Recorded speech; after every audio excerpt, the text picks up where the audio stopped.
Hello and welcome to Ryno's Orioles Report. Please like the video and subscribe to the channel. Well, Orioles only able to take one game out of that three-game set with the Red Sox. Very disappointing. Allowed the Red Sox to get their win streak up to 15. Well, snapping the Orioles win streak, but I think most of us figured that that would happen just because of the way the Orioles play, how they've been doing this whole season. We knew something would go wrong, and of course things went really wrong a little bit before the game and then during the game. Yeah, this is MassivSports.com, but let's go right to MLB.com, the box score page for Game 1. Baltimore Orioles 5, Boston Red Sox 6. So yeah, before the game, you got Adley Rutschman going on the injured list, and then 4 errors by the Orioles in this game. Not going to win too many. Committing 4 errors. 4. Maybe not all the errors led to an immediate earned run, but if a team is on a heater like the Red Sox were on, don't give them extra outs. Duh. Don't allow runners to move up bases. This is going to help him out. However, Taylor Ward 1 hit, Pete Alonso 1 hit, Gunnar Henderson in the 3-hole. Whatever, man.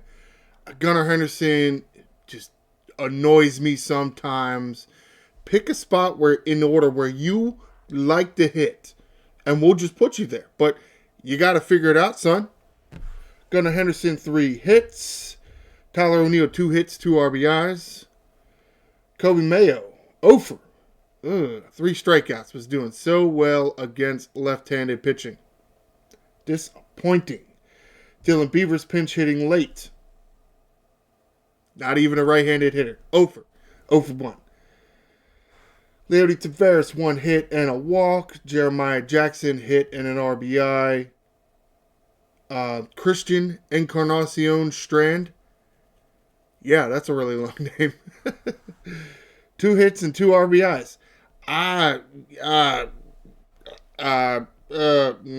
Wow. Dude's hitting really well.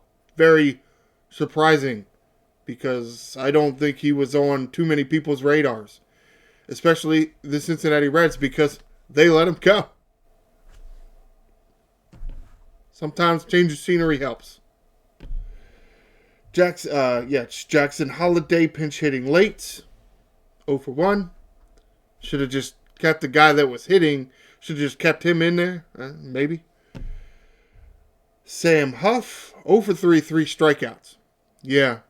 Somebody mentioned it, and I can't remember which show it was on 105.7, but they made a comment that maybe they should start treating these catchers because, spoiler alert, both Adley Rutschman and Samuel Basallo are on the injured list. They should just treat him like the National League used to treat their pitchers back in the day. Which does kind of sound like a good idea. Colton Cowser pinch hitting late. Did work a walk, which did allow the Orioles to try to put something together in the 9th inning. Just, again, you're facing a very hot team. When a team is hot, not only are they making their own chances happen, some of these things, these breaks, they're just going their way. But it did end by the end of the series. Luckily.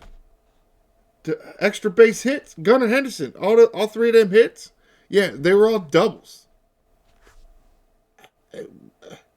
Where the hell has this been this whole time? Whatever, man. Whatever. Tyler O'Neill with a double. Encarnacion Strand with a home run. I still don't know where this guy came from. Pete Alonso caught stealing. Why? Whatever. Jeremiah Jackson with a throwing error. Gunnar Henderson with the throwing error. Shane Baz with a throwing error. Taylor Ward with the throwing error. Shane Baz, as you might have guessed because of the errors, gets to start in this game. Does go 6 full innings, which, that helps the bullpen, especially because the Orioles are still rolling with 7 pitchers out in the bullpen because of the extra position player. Though that will change soon. Actually, after the series. I'll get to that at the end. Baz gives up 7 hits, 4 runs, 2 earned runs, no walks, 6 strikeouts. Yeah, if it wasn't for the errors, the Orioles would have won this game. You could only assume that if those 2 unearned runs don't score, the Red Sox wouldn't get runs some other place. I mean, you never know. But again, you gave them extra outs, you gave them extra runs, you gave them extra base runners. Yennier Cano in, first man out of the pen, getting the first 2 outs of the 7th inning, gives up 2 hits, 1 run, no walks, no strikeouts. Tyler Wells goes an inning and a third, finishing off the 7th and then pitching the full 8th. Does give up a hit, does give a run, but no walks and 3 strikeouts. For the most part, the bullpen did their job. Okay, yeah, they gave up a run, but maybe if the defense, if they came to play, which they didn't really come to play this game, which is very disappointing. Taking a look at not OBS's, ABS's, automated balls and strikes challenges. Confirmed, overturned, confirmed. So 2 for 2. 2 or 2 and 2. Let's get to some of the videos. This is the condensed version of the game. Excuse me. I'm going to start playing the video here at the beginning of the video, and we're going to talk about the things, man. The things that I have written down. Gunnar finally starts hitting. Yeah. Error by Jeremiah Jackson allows 2 runs to come in. This is in the 3rd inning. Here the video is all getting all crappy on me again. The video just doesn't like me. Part of the problem, there's no real option to download it, but so I have to kind of stream it. So I'm kind of at the mercy of the internet here. Yes, that is Gunnar getting a double, and then Tyler O'Neill with a double. It's a ground rule double. Does kind of hurt the Orioles because you don't know where Gunnar Henderson would be.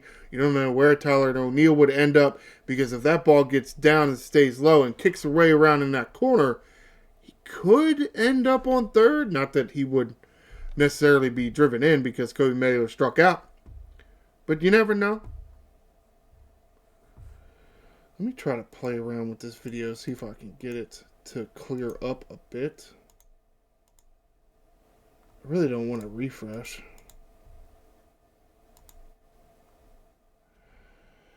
But, oh well. Nothing really happened in the 1st inning. We'll speed this up a bit. Nothing happened in the 2nd inning, especially by the Orioles. You get a little bit, there's some run scorage here. You get 2 leadoff singles, and then you get a fly out that moves a guy up, which is fine. I mean, it's a deep fly ball to right field, so the runner on second running the third, it's the furthest away from third base. It's relatively close play, but not really. Sacrifice fly on this next hitter here brings him in. Not a whole lot you can do about that. Sometimes the teams just make their own luck and their own chances happen and get runs across the plate. And sometimes you help them out. And that's not something you can afford to do.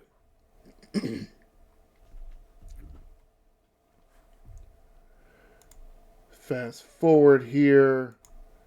Fast forwarding. This is Gunnar hitting another double, which is nice and all. The problem is there's 2 outs. So who cares? Oh, I'm sorry. Did I touch on the fact that it was Alonso hitting second? I may have glossed over it. He did have a hit in this game, but I think I was more preoccupied with Gunnar hitting third again. which is where I want him to hit, because I do feel when he's out of his own head, he can be a very good hitter. This is a Jeremiah Jackson play. Yeah, Cedar Rafaela is a very fast runner. Jeremiah Jackson obviously didn't think he had time to set his feet, but he really did, because he throws on the move here, moving way away from first base, unable to make an accurate throw. But in reality, he probably did have enough time to stop and drive towards first base as he was throwing. As you can see here, Cedar Rafaela easily able to score on that play. And if you notice behind it,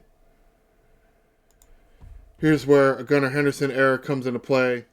Yes, Tavares plays it off the wall. Cedar Rafaela coming in to score. But here, dude's on second base, Mr. Wilyer Abreu. But that throw by Henderson that clangs all around at the backstop allows Abreu to move up a base. So he's on third base now with 2 outs. So you got Wilson Contreras coming to the plate. Really kind of an awkward play here. It's not necessarily an error on Gunnar Henderson, but think about if the runner's on second base and not third base. If he's on second base, not third base, he doesn't score. Does he? No, he doesn't score. So there's one unearned run that was allowed to come in. How Gunnar Henderson didn't catch this, I don't know. How they didn't give him an error on that, I still don't know, because it does hit his glove. Right? It hits his glove. So, I'm sorry. I don't really understand why that's not an error, but that's just me. Not sure I really like pitchers holding the glove with the ball in it that close to their face. As you can see, Strand hitting the ball out. Because what are they doing in there? What are they doing? Are they putting moisture on the ball? Maybe. I don't know. It's a thing. I guess not necessarily something that has been proven, but putting moisture on the baseball like that could lead to better grip and better rotation and such. Oh, and because it didn't show this, and I'm a little annoyed, but as I actually didn't even continue with my notes. Pete Alonso here in the 5th inning gets hit by a pitch and he's on first. And with Gunnar Henderson at the plate, who's been smacking doubles all game, or I guess really only 2 at-bats, decides to steal. So, kind of running yourself out of an inning, which to me isn't a smart thing, but that's just me. And of course, after that, we got the Boz error in the 6th, which is going to be the bottom of the 6th. This is the top of the 6th. The Orioles are putting a few runs up on the board. But of course, Boz making it very hard because he throws the ball away. And much later in the game, you're going to see O'Neill having a good impact on the team. Squares the ball up, hits it really hard. Did look like it was ticketed for left field and runs, at least a run scoring. But very nice play by the shortstop, is able to catch it. Very disappointing. Here we go, Sam Huff. It's how we're going with these catchers now. They just can't do a lot. And they give this man a base hit. I don't know how you give it. I mean, maybe because they feel that he was fast enough and he would have beaten it out anyway. But Boz throws the ball away. Would he have been safe on an accurate throw? Maybe, possibly. Of course, here you get this double, and if he's on first base, does he score? I don't know. I mean, that's tough. That's a tough decision. He probably sees that it's not going to be caught out there in left field, so he's running a whole way. So is he able to score anyway? He might have been able to score anyway. Taylor Ward trying to bring the boys back into it. This is now the 7th, top of the 7th. Double here. Pete Alonso is going to follow with a single. Yeah, that corner can be tricky. Pete Alonso hitting the baseball up the middle. That's very good. They did not send Ward. Tie game. You don't have any outs. So you have first and third, no outs. Gunnar strikes out. Tyler O'Neill does this, which, yes, it is a ground ball, but hot shot. Second baseman can't field it cleanly. Doesn't hit a double play. He gets a run in and gets a runner into scoring position. That's a useful at-bat. Yeah. There's that. Now you get some singles happening here in the 7th.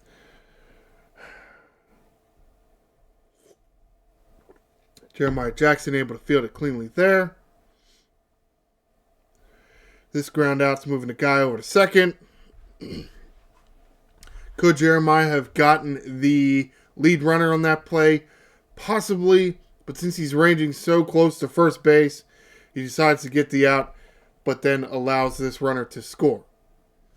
It's not necessarily an error. Now, that is an error on Taylor Ward. But at the same time, Cedar Rafaela getting into second base doesn't really matter because Orioles get the next out. But with a better throw, I don't know. I don't think, maybe if it was Cowser or O'Neill out there in left field, they might be able to get him. But that's kind of a different topic there. So here you see the game-winning home run off of Tyler Wells. Yep, I mean, it happens. You want to be a back end of the bullpen guy, you're going to give up a run every once in a while. Maybe the defense could have helped you out, but nope. And let's fast forward to the Orioles half of the inning. Aroldis Chapman on here. Aroldis Chapman, who the Orioles could have gotten several years ago. They decided not to pursue him. They decided to allow the Red Sox to acquire him on a one-year deal and then re-sign him. And now Chapman's been there for 3 years? So with Cowser walking, shocker, Gunnar hits a double. Here's Tyler O'Neill. Yeah, I mean, if he hits that ball maybe an inch or two higher, it's probably a base hit. I mean, that's really close. That is really close. It really is. But let's get on to game 2. Let's get this shit going. Baltimore Orioles 3, Boston Red Sox 6. This is actually game 1 of a doubleheader because Tuesday night's game was rained out. Taylor Ward still leading off, 1 hit and a walk. Pete Alonso still batting second, 2 hits. Gunnar Henderson still batting third, 1 hit. Does some of this have to do with because the Boston Red Sox put out 3 straight left-handed starting pitchers? Possibly. Is this a left-handed lineup? Will Pete Alonso be dropped down further against a righty? Will Gunnar move higher against a righty? Who knows? We'll just have to see. Again, these changes are really being made because no Rutschman or Basayo for at least 7 days since some of these moves were retroactive. So it's not going to be the full 10 days from now. It'll be like about 7. Gunnar Henderson, 1 hit. Tyler O'Neill hit and an RBI. Kobe Mayo, 1 hit. Colton Cowser pinch hitting late. 0 for 1. Leo Taveras 0 for. Christian Encarnacion Strand, 3 hits and 2 RBIs. Didn't pinch hit for him this game. Jackson Holiday, 2 hits. Sam Huff 0 for. Jonathan Rodriguez, pinch hit. Did not receive an at-bat or a plate appearance. And then Beavers, pinch hits for Jonathan Rodriguez. You pinch hit Jonathan Rodriguez. They bring in a relief pitcher, a righty. You bring in Dylan Beavers, the lefty. If you have the position players to do it because you have 14 on your roster, you can do things like that. It's a good move, just didn't work out in the end because Dylan Beavers 0 for 1. Chadwick Trump, because you can't have Beavers catching. He comes in to catch and does get in at bat 0 for 1. Alonso and Mayo with doubles. Encarnacion Strand with another home run.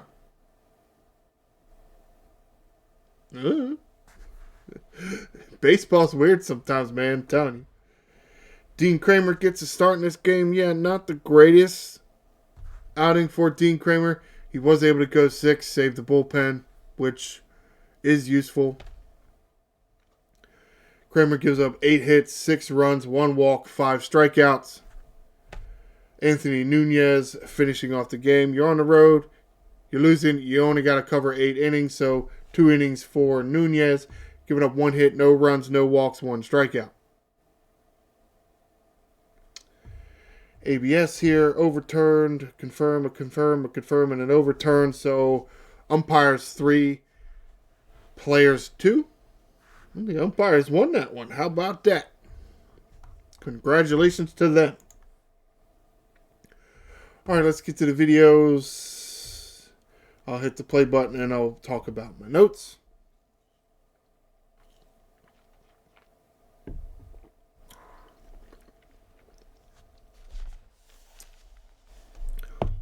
Alonso has a nice catch in the first. O'Neill runs hard on a gift double. It shouldn't have been a double. It shouldn't have been an out. And honestly, how many players do you see, they'll hit a ball, a pop-up to a center fielder, and they won't run hard? But Tyler O'Neill running hard, again, on the ball hit straight up the middle to the center fielder, not very deep, is able to actually get to second base. Okay, nothing really great happened out of it, but Tyler O'Neill has use to this team. He needs to play. Diving stop by Alonso in the 6th. And that's really all the notes. That's a nice catch there by Alonso, but nobody's far enough off the base because you can't get any of the base runners and they move up, and then you just keep giving up hits. Dean Kramer, and yeah, all hits, not really considered any errors in here. Yep. Excuse me. Seeing some really bad throws to the plate. Really bad throws. For the most part, they've kind of been doing that all year. This is what I said the other game with Tyler O'Neill, and if that ball gets down, there's no error on this play. It's just a ball hit down the line and pinballing around that corner in right field of Fenway Park just leads to a good runner getting to third. It's possible Tyler O'Neill could have done that, and it's possible somebody could have scored on that play. Who knows?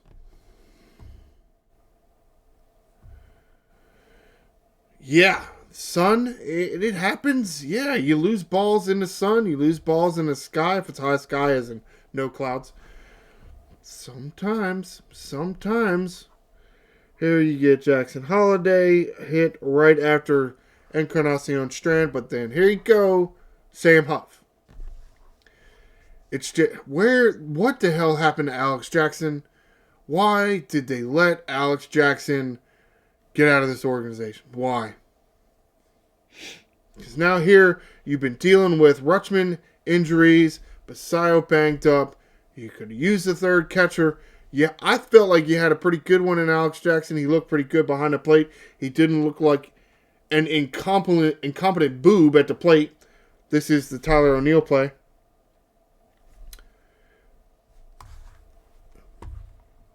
And yes, professional baseball players should be running hard, but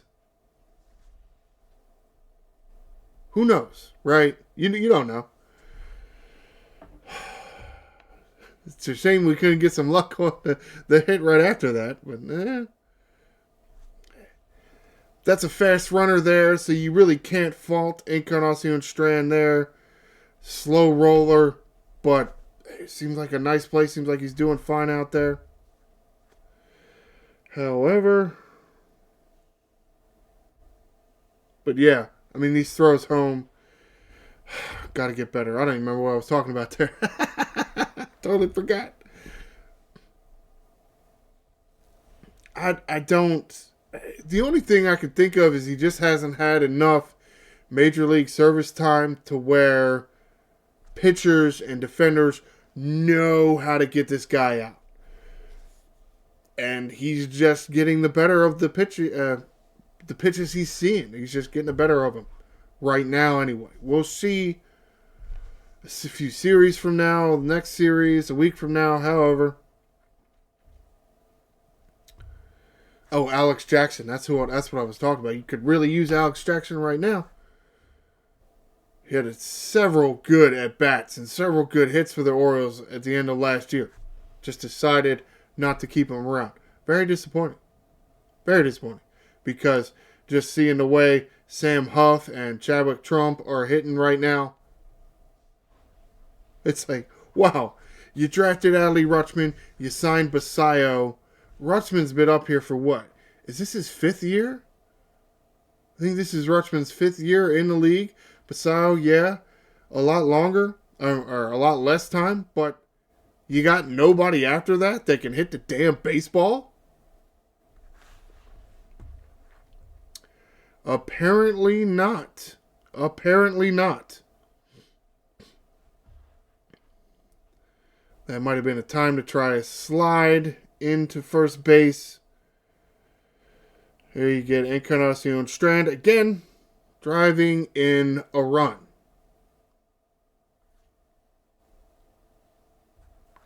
I don't know, man. I don't know.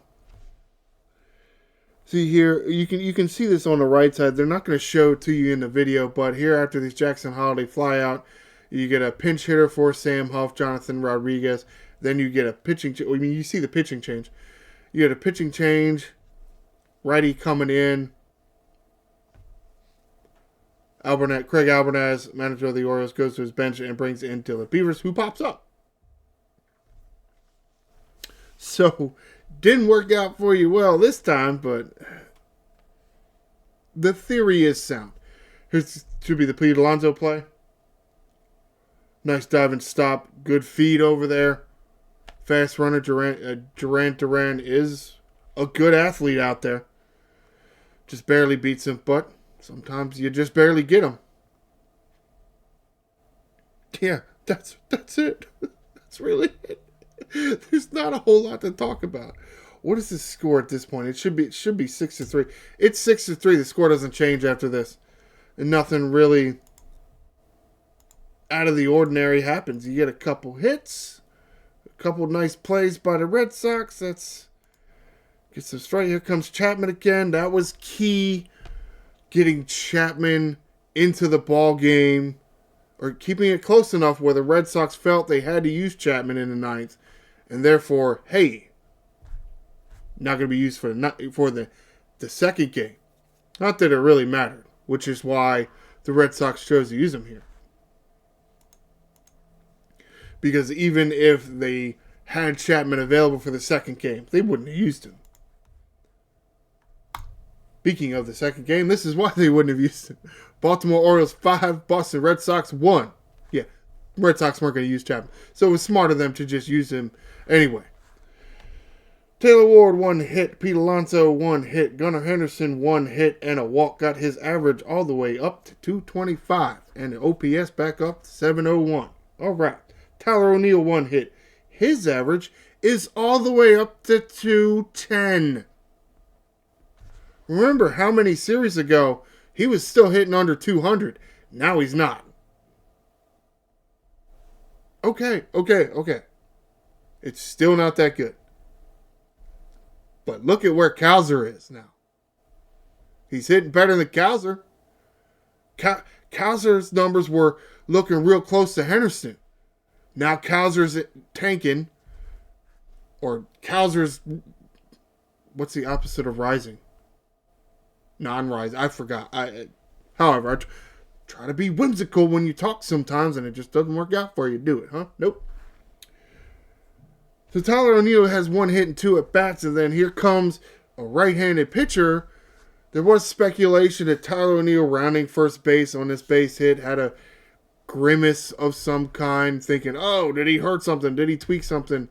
It was a very slight grimace. It was more like, was he smirking at the way the guy defended him? Or the pitch and how he hit it, or something. Who knows?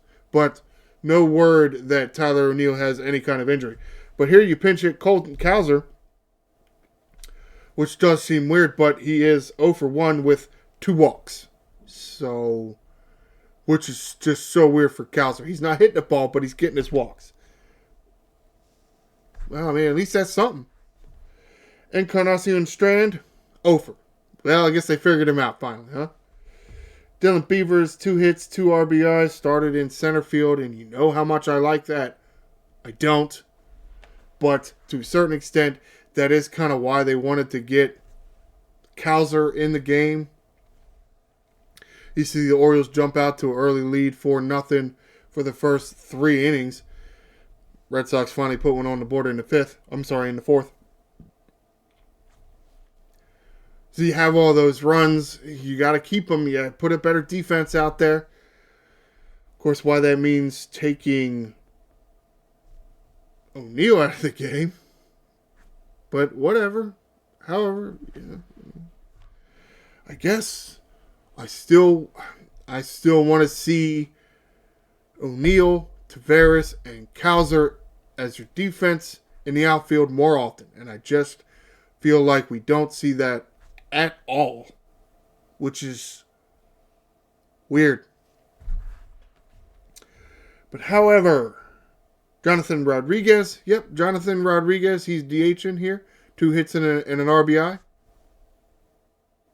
Thought it was kind of weird when he was chosen to replace Sam Basayo on the roster, but it looks like a great idea here. So we'll see moving forward if he's still on the team. He's not. Jackson Holiday, a hit and a walk. Chadwick Trump, over. I don't think these between the two of them, neither. What have they had? 12 at bats. Neither one of them have a hit. Or maybe it's not 12 at bats. Huff here, 3 at bats, no hit. Huff here, 2 at bats. Okay, so 10. 10 at bats, no hits.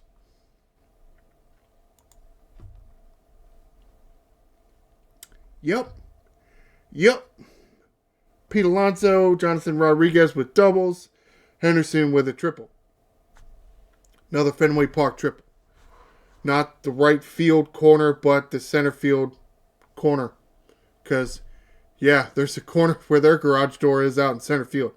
Or a triangle? We'll call it a triangle, not a corner there. Stolen base by Ward. Outfield assist by Ward. Crazy, right? He looks like a... Well, possibly it's Camden Yards left field. It's deeper. It's a lot deeper than Fenway Park left field. At Camden Yards, Taylor Ward looks like a terrible outfielder. At Fenway Park, he looks like a great outfielder. With playing left field anyway. Which... I assume PB is pass balls. 2 pass balls by Trump, huh? I thought I really liked his blocking ability, but yeah. A couple balls getting by him. Kyle Bradish gets a start. His first start since his 5-year, $90 million deal. And he looks, at least this start anyway, why he was worth it. Why it was definitely worth it. Because he keeps throwing games like this. He would have been making more than $18 million a year. Yeah. 6 full innings for Kyle Bradish, giving up 4 hits, 1 run, 1 walk, 4 strikeouts. That's fantastic. you can't really ask for you really can't ask for much more. You can, but 6 innings. Maybe you could say, "Oh, do that over 7 innings." I'm like, you got 7, 8 dudes out there in the bullpen. 7, or you got 8 because the 27th man for this doubleheader. You got 8, so you might as well use them. If you're starting pitchers are throwing 7 innings a night, you definitely don't need 8 arms in the bullpen. Yennier Cano, first man out of the pen, pitching the full 7th inning. No hits, no runs, no walks, no strikeouts. Andrew Kittredge in for the 8th. Does give up a hit, but no runs, no walks, 1 strikeout. Tyler Wells in for the 9th. Not a safe situation, but they still put Tyler Wells out there.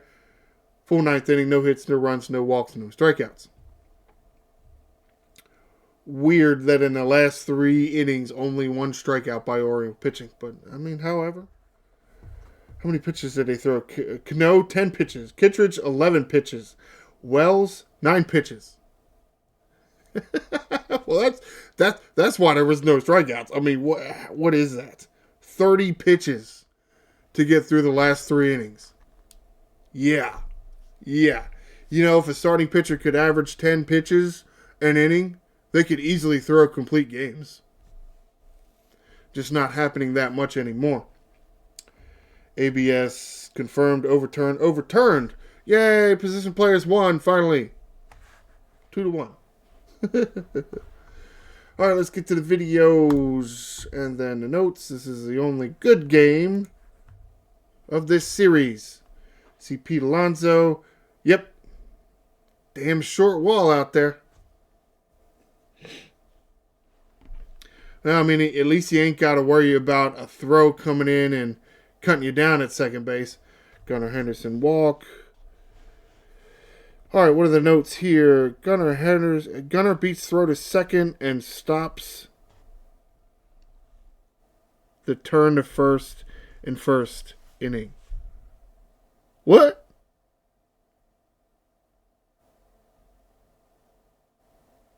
I don't get what the hell I just wrote there. Oh, that. You were watching it while I'm looking here trying to read it. Look at that again. I think when I initially saw this, I didn't know what happened. I thought they were going to call him out at second base, but running on the play, running very fast, running very hard into the base, slides headfirst in there, gets there before the throw, and is on top of the base enough that it does kind of mess with the second baseman, and he's unable to throw the ball to first base. So yeah, on a ball that really should have been a double play, or at least 1 out, they get no outs. And Gunnar has every right to do that. He barely makes contact with the second baseman, and Gunnar has every right to be on that base. I mean, he didn't charge into him. He didn't plow into him. He slid head first and kind of just took a knee on the base. He's allowed to do that. Yeah, you get strikeout by Encarnacion Strand, but then a wild pitch gets Alonso in, and then Beavers is going to single.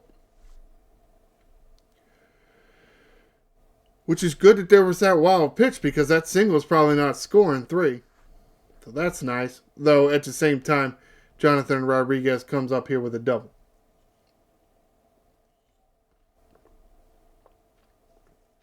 So it wouldn't have necessarily mattered.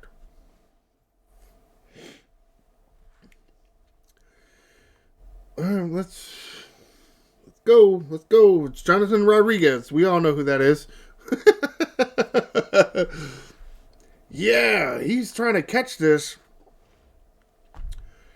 I mean, that definitely allows Beavers to score. Beavers probably not. Oh, there's 2 outs. He's running anyway.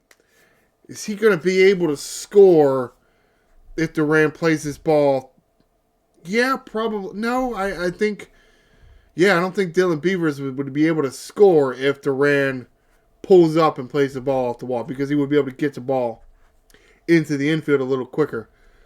But, I mean, who knows? Beavers is kind of fast. That's why they like him playing center field. Now, here you go. Chadwick Trump. Chadwick Trump. Yeah, after our pitching change in the first inning, here comes Chadwick to the plate. And, I mean, at least he touched the baseball with the bat. That's better than a strike. Put the ball in play, you never know what's going to happen. Charging in on a ball, maybe he airmails it. You never know. But that's not what happened. Yep, just getting to that point where it's, damn, can somebody at catcher other than Samuel Basayo or Adley Rutschman get a damn hit? So far, no. Though, Huff did have at least one hit when Rutschman was on the IL earlier in the year. Fairly mundane. The Red Sox don't score. I mean, Bradish was dealing this game here. Yeah, there's a walk in there. But you get out of the inning, it doesn't really matter. You're going to walk somebody every once in a while. Right to Taylor Ward. Looked like he was positioned perfectly. Again, he looks like a great left fielder when he plays in Fenway. Looks like a terrible left fielder when he plays in Baltimore. I bet you he doesn't re-sign with the Baltimore Orioles next year. He will probably sign somewhere where the outfield's a little smaller.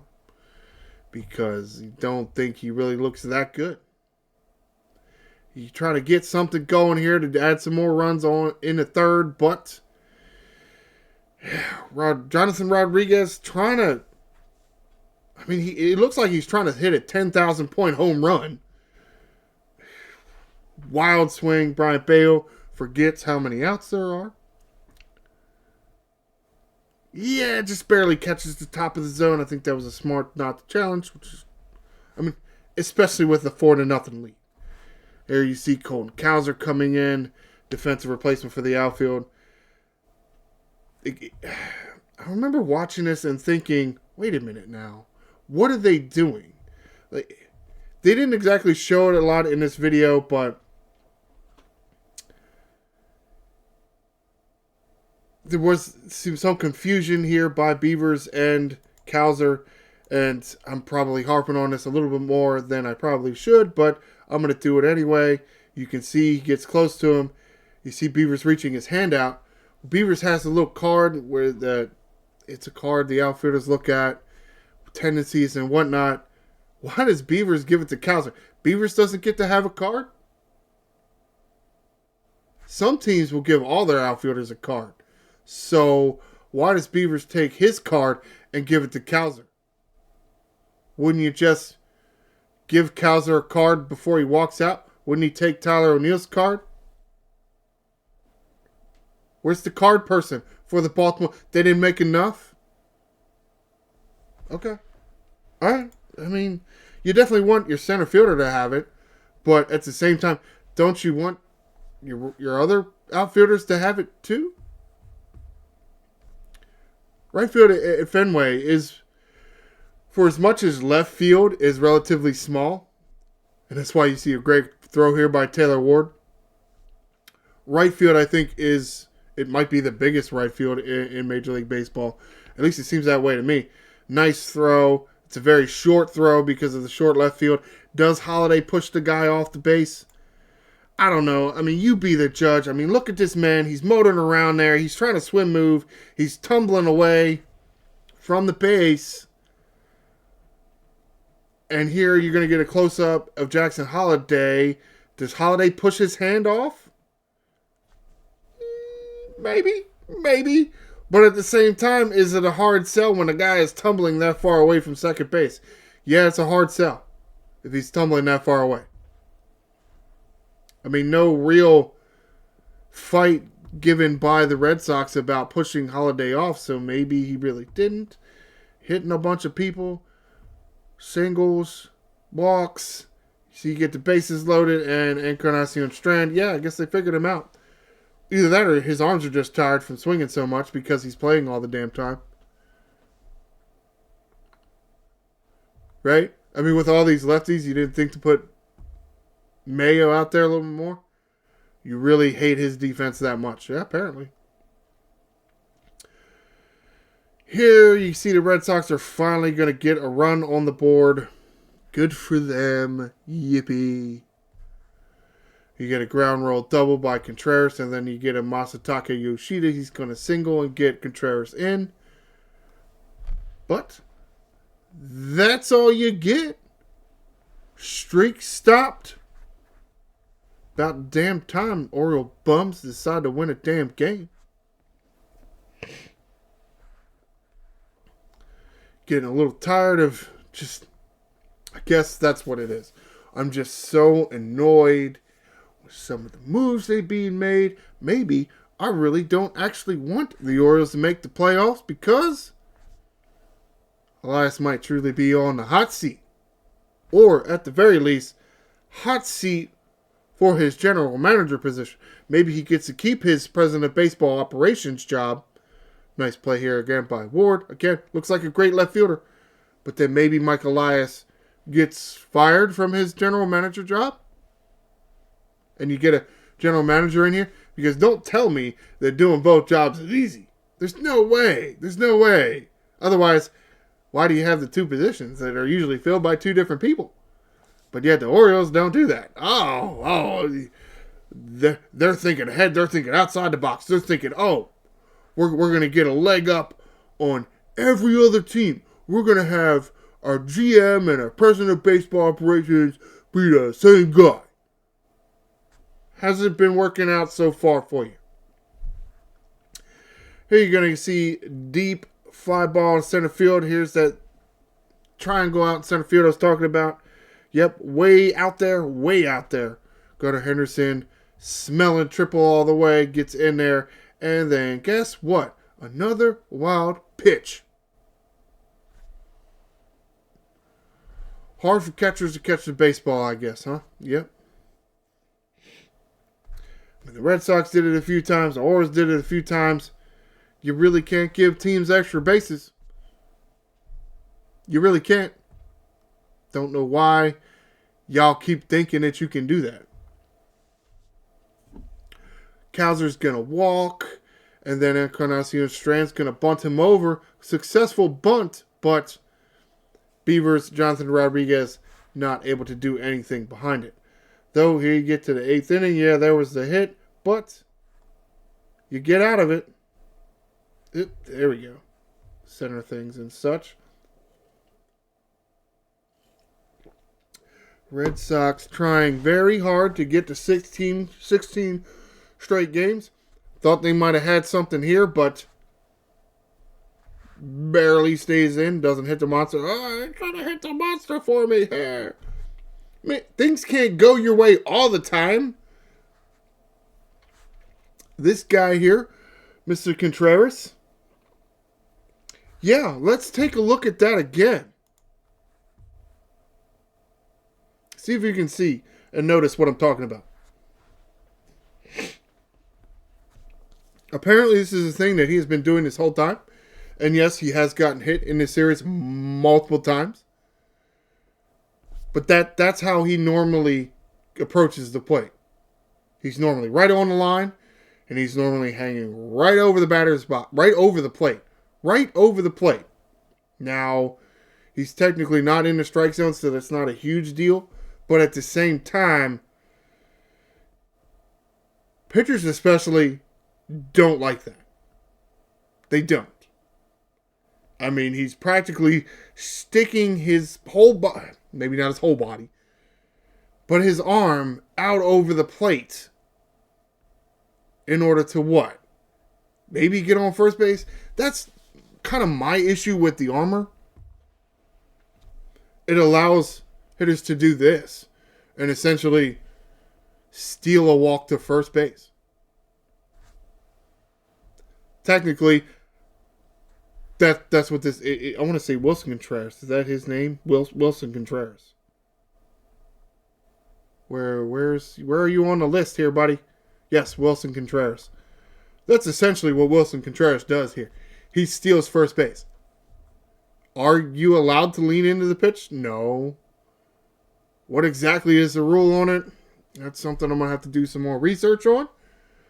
Not exactly something I was prepared to do, but since, it's right here in the video, Kind of hard not to talk about it. However, I mean, it definitely, you'd have got a lot more yelling out of me if it was in the strike zone. But it's not in the strike zone, so it really is different. Like, if he's hanging out in the strike zone, because that ball is, what, a foot and a half above the strike zone. You did see the catcher turn around and talk to him. I mean, the ball's high. Of course, at the same time, it didn't even look like it hit him. But, whatever. And here are the outs by Wells. He's getting them all. Gunnar Henderson coming in, taking charge. About damn time. It's supposed to be your infield. You got to take charge here, buddy. You're going to get the last chance here. Nope. Somewhat of a soft pop, whatever, to Jackson Holliday. And that's it. Yay! One streak snapped. All right, finally. Everybody's streak was snapped in this series. All right, let's get back to MessingSports.com. Let's talk about some of these articles. Let's talk about some of these roster moves. Article here written by Rock Kabatko, Adley Rutschman to the injured list. Chadwick Trump recalled, as I mentioned already. And just before... Just before the start of the doubleheader in Boston, which was Wednesday, press conference with Craig Albernas. They were talking like, oh, besides trending in the right direction and such. And then, right before the game, injured list. It's like, what happened, bro? You said everything was trending in the right direction. Yeah, some gamesmanship, I guess. Didn't work out too well for you. Samuel Wasayo to the IL, the injured list. Jonathan Rodriguez recalled. Because you already had Sam Huff and Chadwick Trump on the roster. There's no need for a third catcher. You need a hitter. Because those guys can't hit. Alright, here we go. This article also written by Rock Kabako. Everybody, all the articles written by Rock Kabako. One of these days I'll get something in here that's not written by him.